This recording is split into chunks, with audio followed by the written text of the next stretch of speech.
relax through that spot.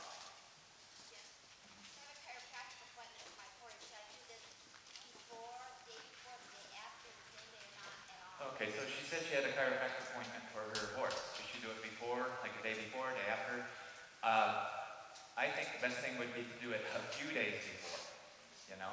And the more relaxed the horse is, the easier it is for the chiropractor to get an adjustment. And then, I would probably do it a few days after that. But the horse's nervous system takes time from chiropractic treatment, any treatment, to I call it process what happens. Because new muscles are working, new nerves are firing. So you want to give time in between. And you also don't want to interfere, overlap treatments and things. So that, you know, and I always say if a horse has an injury or is under treatment or care, treatment of a vet, you don't want to interfere with what the vet's doing. So you don't want to interfere with the chiropractor doing it. So. See, he liked that. Now it took him about 2 questions to relax, you know. But for some reason, these scapular releases release a lot of endorphins in their system. I'm guessing. They release something in the system that puts the horse to sleep. So anytime the horse releases tension, I think the same effect. You get the same effect, but for some reason these scapular releases do it even more. And the cool thing about endorphins, they're a natural painkiller, and they're free, and they're legal. I'm going to just use this little button inside of his knee. See, if he pulls, you can't pull back, because then it just turns into a tug of war and the horse wins. Now I'm going to support it up a little higher, so he relaxes into my hand, and when he pulls, I'm going to yield ahead of it. See, he pulls, I go with him, go with him, go with him, go with him, go with him, go with him. Tired yet? And then when he stops going, I'm going to slowly use this little knee button and ask him to drop it. So it's not always, you know, easy. If it's not easy for the horse, it's because there's some discomfort in the movement. And you want to help him release that discomfort. I'm going to come out to the side a little bit. Good boy. Not too far, because it'll hurt him too. I'm not hurt him, but it'll be uncomfortable if I cut too far up to the side. But if I can get him to relax a little bit when he feels it, he'll let some of it go. Sit back here. You stay. I told you. He's working his way towards the door. Well, how am I going to step back if you keep following me? So I'm going to do scapular release down and back. Face forward, bring the leg towards you instead of pushing it away from you. That's first. Well, you don't have to get on your knees like I do. It helps my back. You can stand. Mute up. Now, the left one is a little more uncomfortable now than the right one. This morning, the right one was a little more uncomfortable, but I guess we got more release out of the right one. Lower the foot, bring the leg back, and so he drops it, he picks it up, it's okay. Do it a second time, maybe not so far back. There, he relaxed it. The first time I went back a little too far. Okay, what do he have to say? We didn't talk about trace a whole lot. He got kicked in the, we did a bit. He got kicked in the stifle. The stifle was treated, the stifle healed. There was still something there. They had more work done on his sacroiliac. And that got better, but he's still stiff down the right side. So we don't know. We've been working on him a few times this weekend. We don't know if he's going to be looser on the right till Marcia goes back out and rides him later in the week. He's going to get a few days off to move around in a loose manner so that his nervous system can process what happened. But we are gonna post their stories on our newsletter. So it's just a sneaky way to get you guys to sign up for our newsletter. Now it's not so sneaky. Yeah, cat out of that. Okie dokie. I'm gonna do some hind leg releases. Okay, champ?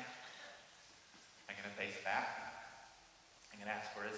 I do this on my knee, protect my back. If you're doing it not on your knee, you need to stand in close and brace your elbows on your knees. The goal isn't to get his leg forward.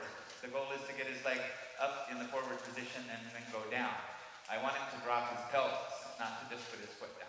So, how many people have the Beyond Horse Massage over DVD? Okay, so you'll know exactly what I'm doing, but for those of you that don't, this is what I'm doing. So, I'm going to ask for his foot. Once you get the foot off the ground, good boy, get under the front of the toe and let go of the leg. Because when you grab the cannon bone that they want to get rid of you. Now hold under the front of the toe, up off the ground. Get in close like I am. Pretend you're a horseshoe. Okay? Well, maybe not personality-wise. No, they're fine. Okay. That was a joke. They can be a little stubborn. So his stifle and his foot are in a line, and he's a little towards the midline, so his stifle can relax out, and wait for him to get heavy. And then slowly, we're going to go straight down. I want this to drop. I just don't want his foot to come down. So if I can hold the weight of his leg in my hand, all the way to the ground, feeling for that to relax down. When you get close to the ground, you lift under the ankle.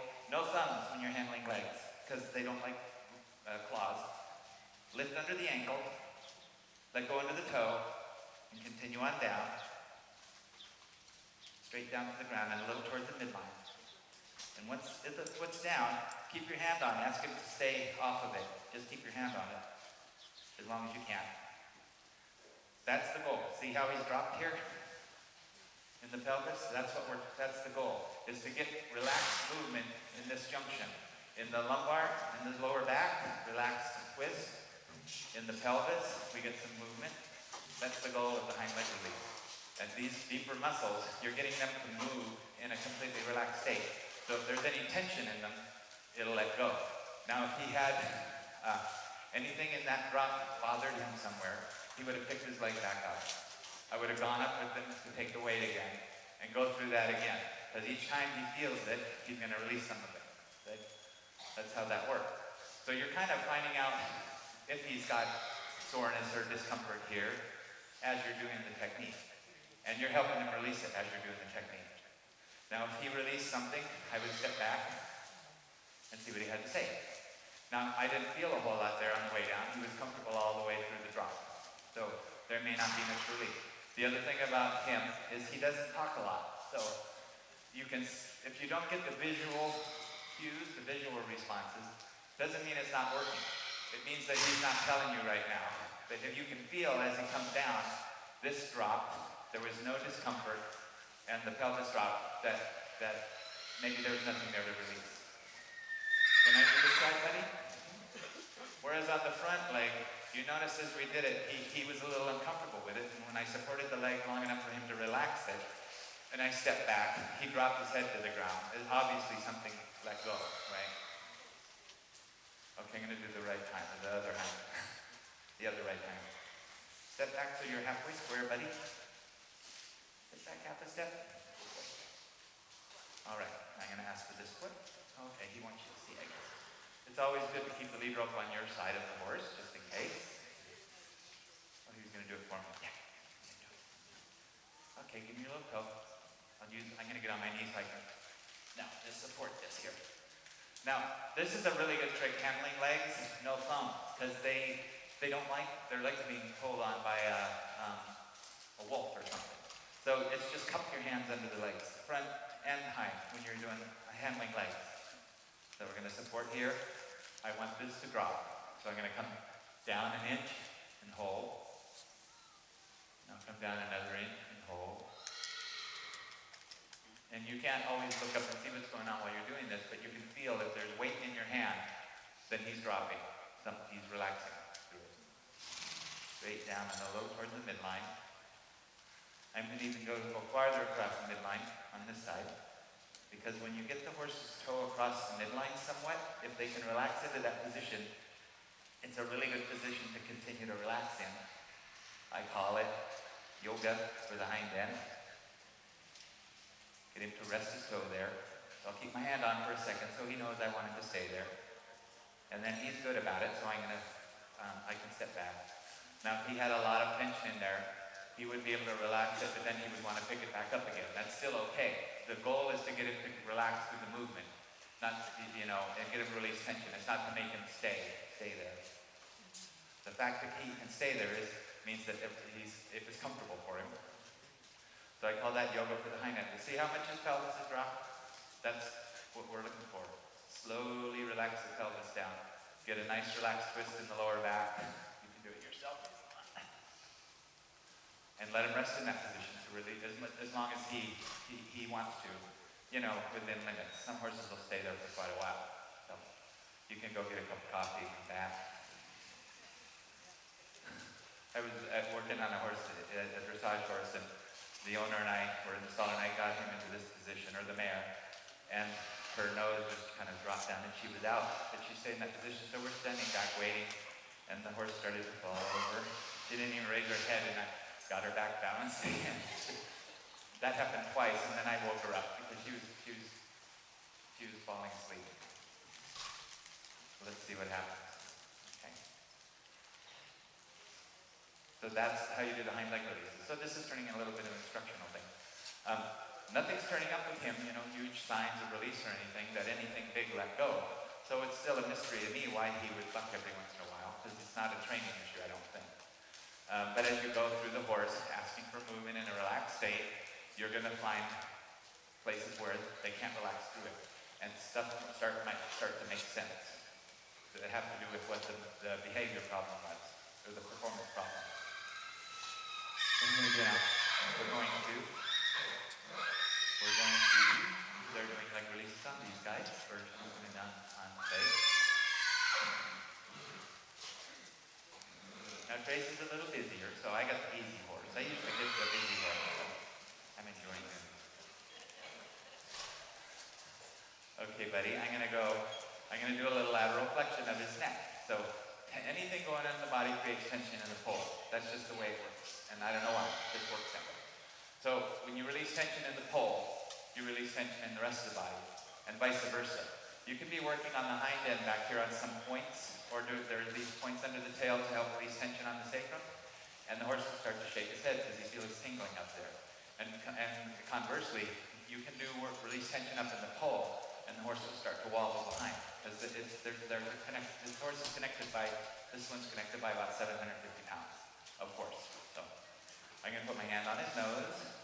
This is, put my thumb under here, because then if he throws his head around, I don't have to grab him. Sorry. Rest my other finger here, right on the first bone of the neck. Now pushing, I just want him to have his attention here. And I'm going to gently wiggle his nose side to side. So I'm wiggling this first junction in a relaxed state. So I'm going to see what he has to say. You say, that was stupid. It helps pass the day when you invent your own conversation with the horse. And who knows, he can't argue with me. I'm going to slide down a little bit, down to here. The vertebrae of the neck run down in the lower portion, and all I'm asking is for relaxed movement of the neck, of the vertebrae of the neck. Okay, so he felt that a little bit. He's not a big talker. Okay. That twitching is his nervous system feeling stuff. So we're going to slide down a few inches and bring his nose to the side a little more, so he's bending more farther down. Rest my finger here lightly. When he's relaxed as he's going to be, I'm going to give him a tiny wiggle. And then soften. Then I'm going to slide my right hand down a little farther, bring his nose around a little more, so he's bending farther down the neck. Soften before you do anything, because you want relaxed movement. And I'm going to continue on down his neck like that. Right here he feels something, so I'll soften. When you run into resistance, you soften. And then you ask again. Soften. Ask again. See, he let some of that go. Soften. And my hand's going all the way down to the bottom of his neck and bringing his head around and wiggling. Now, I'm going to wiggle my hand back up his neck now that he's around here, okay? And then I can see what he has to say. I'll keep it real quick. You stay there and tell me something. Stay. Sit down. There, he's feeling something in his neck, the kinking. All right, now we're going to do the right side. Another thing about this is you don't overdo something. You go back and forth. It's like a rusty hinge. Without the knees. And I'm going to rest my finger here lightly, give a tiny wiggle, slide down, bring his head around here. He's a little stiffer on the right. I can just feel it in his bend. Wiggle, soften, slide down to here, wiggle, soften. There, he felt that. So I'll soften a little bit. Now I can just soften and then continue on, or I can step back and let him feel it. Either way. It's hard to break the rules if you're staying soft. There we go. So he let something down at that area of his neck on the right. That wasn't so bad, was it? Nobody's laughing at you. You can yawn all you want.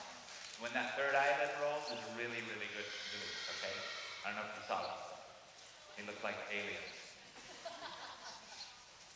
Either that was a really good release or he's from another planet. We continue, but slide down. See how, and now with him it's easy because he's very easy going. Now if you have a horse that's more high strung or that has more going on, you have to learn to soften more. Like with the Trace over there, she has to, if she starts to ask and he starts to fuss, she has to soften. You can't like make him do it. And so, and he right away moves away from it. So with those kind of horses, I'm just showing you how the basics work. But the feel is important. If you start racing with the horse, it's not working. It's not working. You're just burning calories. Well, maybe it's working, and then for me, I could use that. And I'm going to wiggle, soften. And I watch his eye, because he'll blink before he tenses. They blink before they tense. The blink means something there, but they're not racing against it. I'm going to stay with him. It helps to ask him to step away from you when they move. Just step towards him. Get his lead rope out of there. But now, if I were in the stall, at some point he couldn't back up anymore. He'd be by the wall, and he would continue to bend his neck. So, but if you're not, you just have to go slower and softer. If you're not in the stall, you got to really feel your way through it. Okay. Now he's a right front left hind horse. He's tighter on the right. Most horses, in my experience, are like people. They have a stronger side and a weaker side. And most people are right-handed, and a few odd, special people are left-handed. Most horses that I've worked on are tighter here on the right and here on the left, diagonal, because they have an extra set of legs. So that's kind of normal. See a little more stiffness on the right and a little more easy to bend on the left and a little more comfortable on the left lead. Okay, buddy, I'm going to turn you around.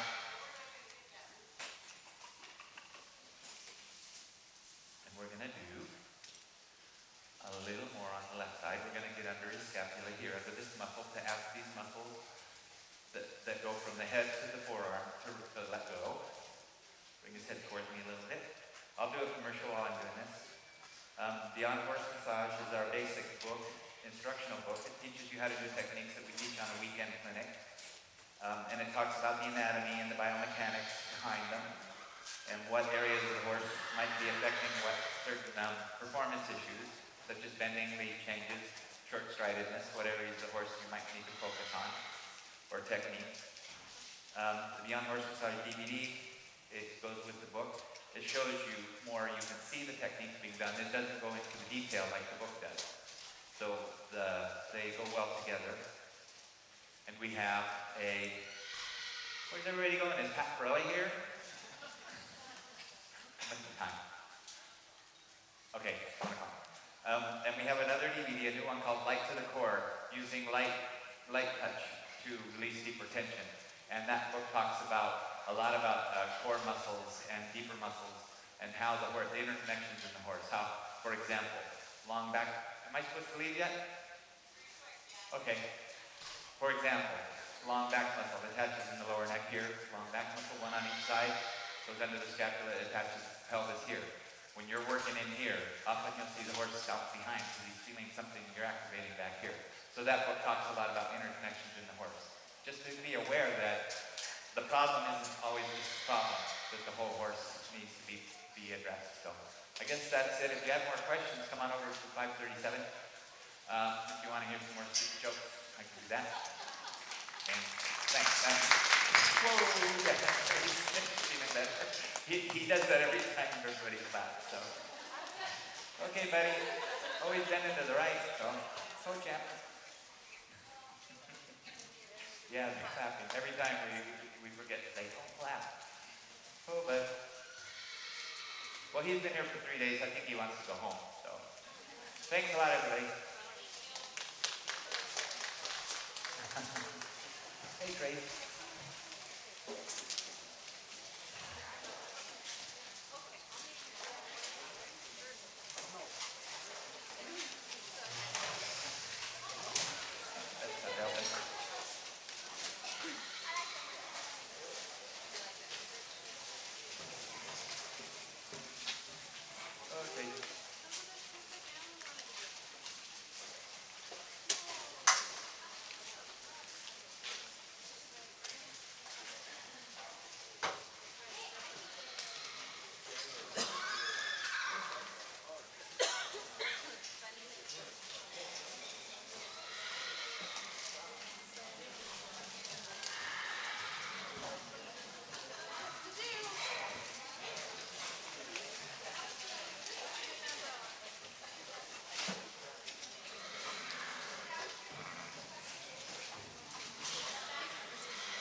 Lichman.